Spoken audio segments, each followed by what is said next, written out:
Hello बच्चों, इससे पूर्व हम डिटर्मिनेंट क्या होता है, डिटर्मिनेंट की क्या क्या प्रॉपर्टीज होती हैं, उसका विस्तृत विवरण आप लोगों के सम्मुख हम रख चुके हैं। आज हम एक नए कॉन्सेप्ट के साथ आप लोगों के सम्मुख आए हैं, इवैल्यूएशन ऑफ डिटर्मिनेंट। कि कभी कभी क्या होता है, डिटर्मिनेंट थोड़ा टफ बन जाएगा, यूँ आसानी से नहीं निकलेगा। तो उसको आसान बनाने के लिए प्यारे बच्चों हम कुछ एलिमेंट्री ट्रांसफॉर्मेशन लगाते हैं। अब ये ट्रांसफॉर्मेशन क्या होते हैं, जैसे मान लिया ए कोई मैट्रिक्स है, A11, A12, A13, A21, A22, A23, A31, A32, A33। ये R1 है, ये R2 है, ये R3 और अगर ऐसे बात करूं तो कॉलम 1, कॉलम 2 एंड कॉलम 3। तो अब इसमें क्या है कि मान लिया Ri आपका ith रो है एंड Ci आपका ith कॉलम है।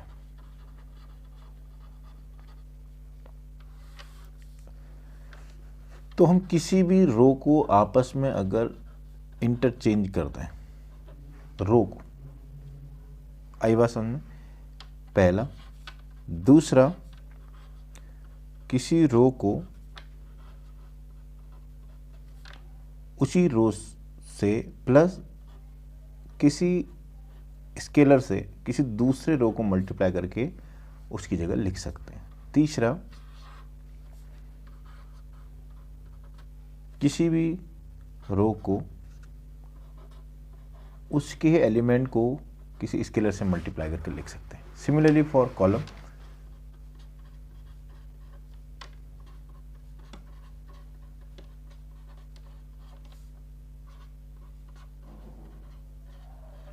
ये तीन ट्रांसफॉर्मेशन लगाओ, ये तीन ट्रांसफॉर्मेशन लगाओ। आप इन तीन ट्रांसफॉर्मेशन का यूज करके भी मैट्रिक्स के डिटर्मिनेंट को निकाल सकते हो। थोड़ा सा आसान बन जाता है, यानी कि अगर मैट्रिक्स आपको टफ दी है तो कुछ मैट्रिक्स ऐसी होंगी जिनमें से ये ट्रांसफॉर्मेशन लगाने से वो थोड़ा आसान बन जाएंगी और जिस कारण आप उसका डिटर्मिनेंट निकालने में सुगमता महसूस करोगे, है ना। तो अब ऐसे ही एक मैट्रिक्स है जिसको हम वंडर मोड मैट्रिक्स के नाम से जानते हैं प्यारे बच्चों।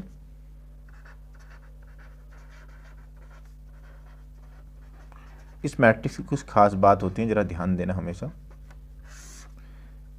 अगर V बराबर 1 1 1 alpha 1 alpha 2 alpha 3 alpha n, alpha 1 square alpha 2 square alpha n square और ऐसे अल्फा 1 की पावर n माइनस 1, अल्फा 2 की power n minus 2, alpha n की पावर n माइनस 1 1, हाँ सॉरी, अगर ये है यानी कि आपके पास एक element alpha 1 alpha 2 alpha 3 alpha n लिया, इसका स्क्वायर इस वाले में, इसका क्यूब इस वाले में, इसकी पावर 4 इस वाले में। तो इस तरह की मैट्रिक्स का जो डिटर्मिनेंट होता है बच्चों, वो हमेशा product of alpha I minus alpha जे, जहाँ जे का मान एक से बड़ा है, एक के बराबर, लेकिन आई से हमेशा छोटा होना चाहिए, और n। तो इसका मतलब ये है कि जैसे आप पहले अल्फा 2 माइनस अल्फा 1 करोगे, ठीक है, फिर अल्फा 3 से alpha 3 minus alpha 2, alpha 3 minus alpha 1, फिर अल्फा 4 से alpha 4 minus alpha 3, alpha 4 minus alpha 2, alpha 4 minus alpha 1, इस तरह से सभी एलिमेंट का नीचे से ऊपर के क्रम में करते जाओगे। जो फाइनल प्रोडक्ट होगा वो इस मैट्रिक्स का आपका डिटर्मिनेंट होगा। चलिए एक प्रश्न करते हैं बच्चों, ये प्रश्न आप लोगों के सम्मुख है। अब इस प्रश्न में अगर हम देखें तो हम इसको दो तरीके से कर सकते हैं। एक मैंने अभी आपको कॉन्सेप्ट बताया वंडर मोड मैट्रिक्स करके, लेकिन इसको मैं चाह रहा हूं कि हमने जो कॉलम एलिमेंट्री ट्रांसफॉर्मेशन लगाए हैं कॉलम और रो, उसके हिसाब से इसको करते हैं। देखिए, अप्लाई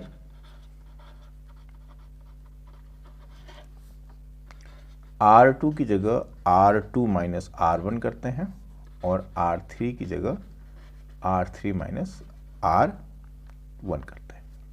देन वी गेट देखो बेटा, पहली रो में कोई छेड़छाड़ी नहीं की तो इसको ऐसे रहने दो। दूसरी रो में देखो, इससे इसको माइनस किया तो 0, इससे इसको माइनस किया तो b माइनस ए, इससे इसको माइनस किया तो b स्क्वायर माइनस ए स्क्वायर। नीचे वाले से इससे इसको माइनस किया तो 0, c से इसको माइनस किया तो c माइनस ए, और यहाँ c square minus A square.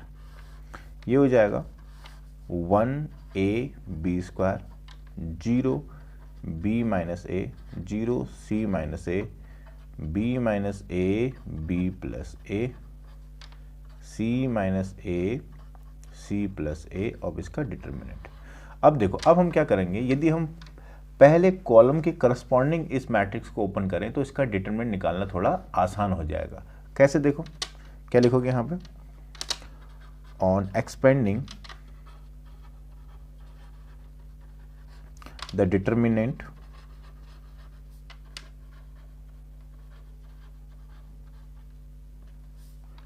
along the first column. ठीक है, तो फर्स्ट कॉलम लिया तो क्या आ जाएगा 1 इंटू, ध्यान देना, अब देखो b माइनस ए, c माइनस ए, इधर क्या आ जाएगा बेटा b माइनस ए b प्लस ए, और ये जाएगा c माइनस ए c प्लस ए। अब आप लोग ज़रा ध्यान से देखेंगे तो यहाँ से मैं b माइनस ए कॉमन लेता हूँ, यहाँ से c माइनस ए, तो b माइनस ए कॉमन ले लिया, c माइनस ए कॉमन लिया, तो प्रोडक्ट में क्या आया बचा 1 1 b प्लस ए c प्लस ए। अब जब इसका प्रोडक्ट निकालोगे तो पता क्या आ जाएगा b माइनस ए c माइनस ए, और इसको सॉल्व करोगे तो c माइनस b आ जाएगा।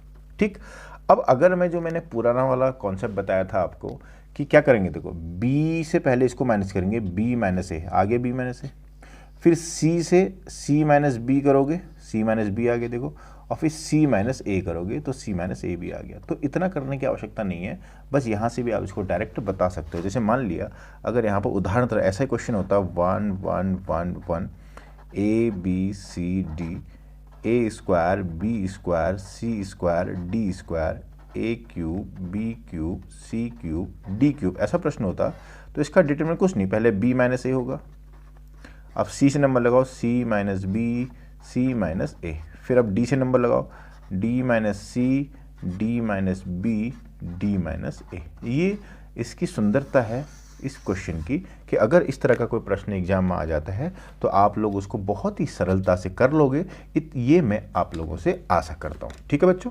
चलिए आगे बढ़ रहे हैं। क्वेश्चन,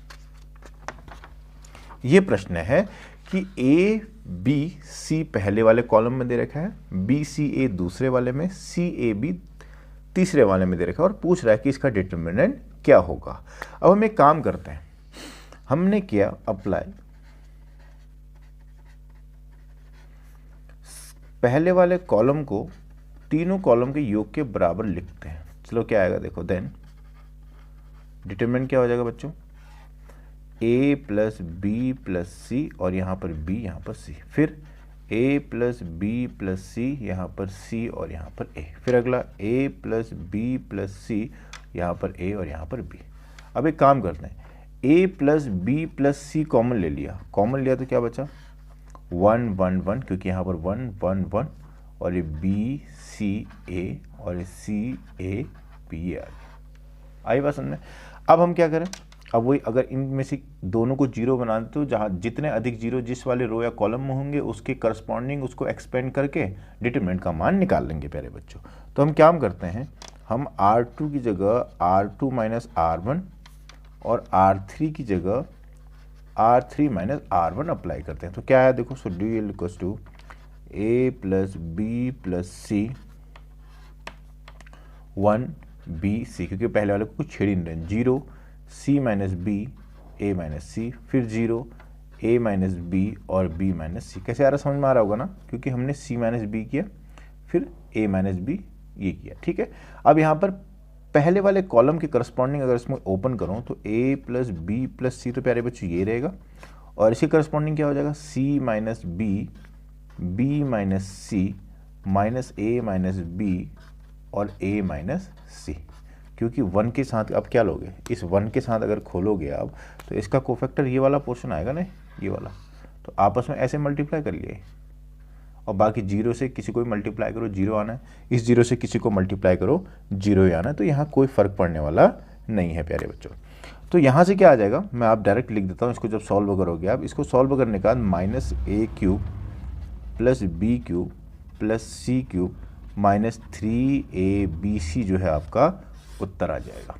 आई बात समझ में? तो इतना थोड़ा बहुत आप घर में खुद स्वतः भी सॉल्व कर सकते हैं। बस मेरा टारगेट ये था कि आपको बताना कि इस तरह के प्रश्नों को हम किस प्रकार हल करते हैं। सबसे पहले हमारा काम रहता है कि हम किसी भी रो या किसी भी कॉलम में दो, अगर जैसे 3x3 की मैट्रिक्स है तो 2 एंट्री 0 बना लें, 4x4 की मैट्रिक्स है तो 3 एंट्री 0 बना लें। उससे क्या होता है, जो एक नॉन जीरो एंट्री बचती है उसके करस्पॉन्डिंग हम उस मैट्रिक्स को एक्सपेंड करके उसका डिटरमिनेंट बहुत ही आसानी से निकाल सकते हैं बच्चों। ठीक हो गया? यहां तक समझ में आ गया होगा। एक प्रश्न और है, अच्छा प्रश्न है, प्रूव दैट दिस करके। प्रूव, ये आपको मैट्रिक्स दे रखी है और आपने इसका मान निकालना है। तो हम एक काम करता हूं, पहले अप्लाइंग, ये वाला प्रश्न इंपॉर्टेंट भी है। C1 की जगह मैंने C1 plus C2 plus C3 plus C4 कर दिया। देन देखो बेटा, पहला वाला A तो है, B C D आ जाएगा, A plus B plus C plus D। दूसरा भी 1 plus A plus B plus C plus D। तीसरा भी 1 plus A plus B plus C plus D। जान रहे हो कैसे आ रहा है, 1 plus A plus B plus C plus D। क्यों? क्योंकि इन सबको ऐड कर दिया है। उसके बाद B ऐसे रहा, C ऐसे रहा, D ऐसे रहा, 1 plus B C D, B 1 plus C D 1 plus D। अब मैं क्या कर रहा हूँ, क्योंकि मैं किसी भी रो या किसी भी कॉलम से बच्चों एलिमेंट कॉमन ले सकता हूँ, तो यहाँ 1 प्लस A प्लस B ये सब सेम दिख रहा है, तो मैं क्या कर लूँगा, 1 plus A plus B plus C plus D मैंने कॉमन ले लिया। अब इसके बाद क्या बचा, यहाँ 1 1 1 और A 1 plus B C 1 plus C D 1 plus D। अब मेरा टारगेट है मैं किसी भी रो या किसी भी कॉलम के एक एलिमेंट के अलावा बाकी जितने भी एलिमेंट हैं उनको 0 बनाओ। तो ऐसा संभव यहीं से हो सकता है। देखो इनको 0 कैसे, R2 से R1 माइनस, R3 से R1 माइनस, R4 से R1 माइनस। ठीक है, सो अगेन अप्लाई क्या, R2 tends to R2 minus R1, R3 tends to R3 minus R1, R4 tends to R4 minus R1 प्यारे बच्चों। तो कितना आ जाएगा, so det equals to 1 plus A plus B plus C plus D is equals to, ये 1 1 1 0 0 0 बच गया, A C D। और यहाँ इससे इसको माइनस करोगे तो कितना है 1, जब आप इससे इसको माइनस करोगे बेटा तो कितना आएगा, इससे इसको, यहाँ पर ये B था, हाँ सॉरी गलती आ गई, B था, ये हो जाएगा 1 प्लस B से इसको जब माइनस करोगे आप तो कितना आ जाएगा, 1 बचेगा। फिर B से B माइनस किया 0, फिर ये भी 0, फिर ऐसे यहाँ भी 0, ये 1 और ये 0, फिर यहाँ पर 0 0 1। अब एक काम करेंगे, इस 1 के करस्पॉन्डिंग खोल दो। इस 1 के करस्पॉन्डिंग खोलोगे तो इसका जो कोफैक्टर होगा प्यारे बच्चों, इसका कोफैक्टर ये होगा, ध्यान देना, इसका कोफैक्टर ये होगा। फिर अगला वाला इस वाले एलिमेंट को ओपन करेंगे, इस वाले एलिमेंट को भी कॉलम के करस्पॉन्डिंग ओपन करेंगे तो इसका कोफैक्टर ये होगा प्यारे बच्चों। तो इसका मतलब इसका मैट्रिक्स का जो डिटरमिनेंट होता है, कल के दिन मैं आपको बताऊंगा, यदि कोई भी मैट्रिक्स लोअर ट्रायंगुलर या अपर ट्रायंगुलर होती है तो उसका जो डिटरमिनेंट होता है उसके प्रिंसिपल डायगोनल एलिमेंट के प्रोडक्ट के बराबर होता है। इस पर हम चर्चा करेंगे, बहुत जल्दी करेंगे। तो इसका मतलब इसका डिटरमिनेंट तो 1 हो गया, तो 1 इंटू ये कितना आया, 1 plus A plus B plus C plus D, इस मैट्रिक्स का आपका डिटरमिनेंट आ गया। मैं फिर बोल रहा हूँ, इस प्रश्न के लिए हम ये देखेंगे कि यदि कोई भी मैट्रिक्स अपर ट्रायंगुलर या कोई भी मैट्रिक्स लोअर ट्रायंगुलर होती है प्यारे बच्चों, तो उसका डिटरमिनेंट हम क्या करते हैं, उस मैट्रिक्स के प्रिंसिपल डायगोनल एलिमेंट का प्रोडक्ट कर लेते हैं, वही उसका डिटरमिनेंट होता है। जैसे एग्जाम्पल कर लेते हैं यहाँ पर एक में, मैं खाली आपको बता रहा हूँ, 2 3 4 0 5 6 0 0 7, इस मैट्रिक्स का कोई डिटरमिनेंट आपसे पूछेगा, आप भली भांति जानते हो ये अपर ट्रायंगुलर मैट्रिक्स है, तो इसके प्रिंसिपल डायगोनल एलिमेंट का प्रोडक्ट कितना हो गया, 5 दूनी 10 7 70, यानी कि इसका जो डिटरमिनेंट होगा डेल वो आएगा कितना, 70। इतनी बात सबको समझ में आई प्यारे बच्चों? ठीक हो गया, अच्छी बात है। चलिए एक प्रश्न और है यहाँ पे, इसको भी कर ही लेते हैं। ये 4x4 की आपको मैट्रिक्स दे रखी है, इसका आपको डिटर्मिनेंट निकालना है। तो हम प्रयास करते हैं इसको भी बहुत सरलता से इसको सॉल्व कर लें। तो एक चीज़ का विशेष ध्यान रखना, मैं क्या कर रहा हूँ, पहले वाले रो को इस पहले वाले क्या कहते हैं कॉलम को ए से डिवाइड करता हूँ, दूसरे वाले को बी से, तीसरे वाले को सी से, चौथे वाले को डी से। देखो अब क्या किया मैंने, लेकिन अगर मैं डिवाइड कर रहा हूँ तो प्रोडक्ट भी करना पड़ेगा। तो ये डेल का मान जो आ जाएगा ए बी सी डी, एक साथ लिख लिया। पहले वाले को ए से डिवाइड किया तो 1 + 1/a, तो ये 1/a 1/a, क्योंकि एक से डिवाइड कर रहा हूँ।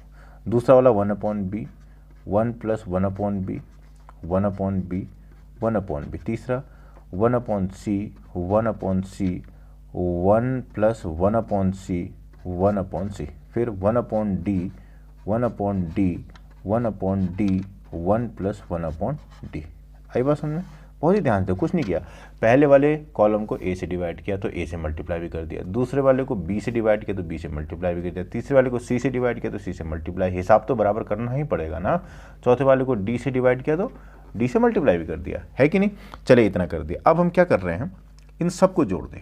इन सबको जोड़ूंगा तो बेटा 1 + 1/a 1 + b 1/c 1 + d आ जाएगा। यहाँ भी ये आएगा, यहाँ भी ये, यहाँ भी। उसको कॉमन ले लूँगा, तो कॉमन ले लूँगा तो कितना आया, a × b × c × d, और उसके साथ 1 + 1/a + 1/b + 1/c + 1/d common ले लिया।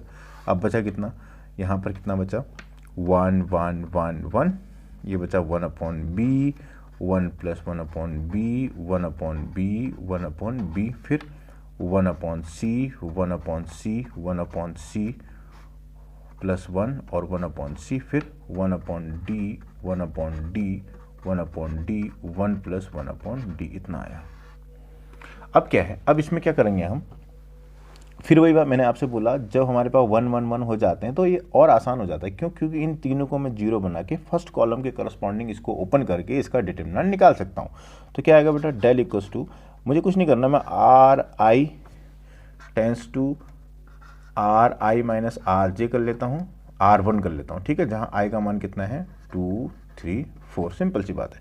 तो बेटा पता है इसका डिटरमिनेंट क्या हो जाएगा, A × B × C × D, और ये 1 + 1/a + 1/b + 1/c + 1/d। क्यों? क्योंकि ये जो हो जाएगा जीरो बन जाएगा, और यहाँ भी देखो इस चीज़ को माइनस करोगे 1, ये दोनों जीरो, यहाँ इस चीज़ को माइनस करोगे 0, ये 1 ये 0, यानी कि कुल मिला के अगर मैं इसको हरी पेन से लिखूँ तो आपको समझ में आ जाएगा। मैं इसको क्या कहते हैं, इसके ऊपर ही लिख रहा हूँ, ये बेटा ये तो बन जाएगा 1, ये 0 बन जाएगा, ये 0 बन जाएगा, ये 1 बन जाएगा, ये 0 ये 0, अब ये 0 बन गया, ये 0 बन गया, ये 1 बन गया। तो अब ये बन गया आपका upper triangular matrix. Upper triangular matrix का जो डिटर्मिनेंट होता है वो उसके प्रिंसिपल डायगोनल एलिमेंट के बराबर होता है, और यहाँ पर प्रिंसिपल डायगोनल एलिमेंट क्या है, 1 1 1 1, तो इसका जो प्रोडक्ट हो जाएगा 1, और ऑलरेडी आगे से आपका ये है। तो इसका मतलब इस मैट्रिक्स का डिटर्मिनेंट प्यारे बच्चों ये हो गया है, जो आप लोगों के सम्मुख दिख रहा है। तो ये इस तरह से हम डिटर्मिनेंट निकालते हैं, और काफ़ी इंपॉर्टेंट प्रश्न भी थे, क्योंकि एग्जाम में आपको सिर्फ यहाँ पर वैल्यू दे देगा 1 + 2 या 1 + 5, इस तरह से 6 7 8 9, तो आपको समझना होगा कि A B C D क्या है। और ये प्रॉपर्टी, एक बार मुझे ऐसा स्मरण आ रहा है कि ये प्रश्न आया हुआ है कहीं पे, ऐसे प्रिंसिपल डायगोनल में जोड़ दिए। बस भैया आपको देखना है कि A का मान यहाँ पर अगर जैसे मैंने 6 रख दिया तो इसका मतलब A का मान 5 है, यहाँ पर उसने 3 रख दिया तो आपको समझना है कि A का मान B का मान 2 है, यहाँ पर अगर उसने 10 रख दिया तो इसका मतलब आपको समझना है C का मान 9 है, यहाँ पर अगर उसने 11 रख दिया तो आपको समझना है D का मान 10 है। तो A B C D आपको पता चल गया प्यारे बच्चों, उसका मान यहाँ रख दो तो डिटरमिनेंट आ जाएगा। यानी कि वो आपके साथ चालाकी करना चाह रहा है, आप उसके साथ चालाकी कर दो, यही तो मज़ा है। ठीक है, तो आगे वाले व्याख्यान में डिटरमिनेंट का एक नया सा टॉपिक लेके आप लोगों के सम्मुख आता हूँ, तब तक आप इतना कीजिए।